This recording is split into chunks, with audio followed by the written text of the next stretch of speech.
Hi guys, আসসালামু আলাইকুম। কেমন আছেন আপনারা সবাই? আশা করি সকলেই ভালো আছেন। আপনাদের দোয়া এবং ভালোবাসায় আমিও অনেক ভালো আছি।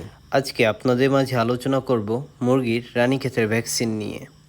কিভাবে আপনারা রানীক্ষেতের ভ্যাকসিন সঠিকভাবে প্রয়োগ করবেন তা নিয়ে থাকছে আজকের আলোচনা।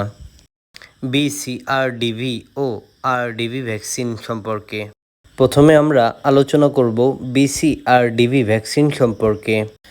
প্রথম ডোজ ভ্যাকসিন বাচ্চা জন্মের 3 থেকে 6 দিনের মধ্যে দিতে হবে ও দ্বিতীয় ডোজ ভ্যাকসিন বাচ্চা জন্মের 16 থেকে 18 দিনের মধ্যে দিতে হবে।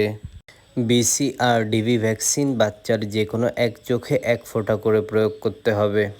এবার আরডিভি ভ্যাকসিন বাচ্চা জন্মের 55 থেকে 60 দিনের মধ্যে প্রয়োগ করতে হবে। আর তাছাড়া প্রতি 6 মাস পর পর মুরগিকে আরডিভি ভ্যাকসিন দিতে হবে। আর এই আরডিভি ভ্যাকসিনটি রানের মাংসে 1 সিসি ইনজেকশন প্রয়োগ করতে হবে।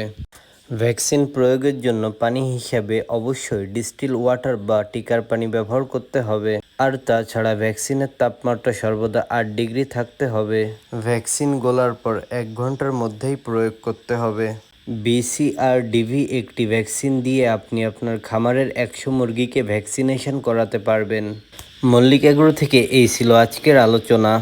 ভিডিওটি আপনাদের কাছে কেমন লাগছে অবশ্যই কমেন্ট করে জানাবেন। আরও নিত্য নতুন ভিডিও পেতে আমার চ্যানেলটি সাবস্ক্রাইব করে রাখবেন। ধন্যবাদ সকলকে। আসসালামু আলাইকুম।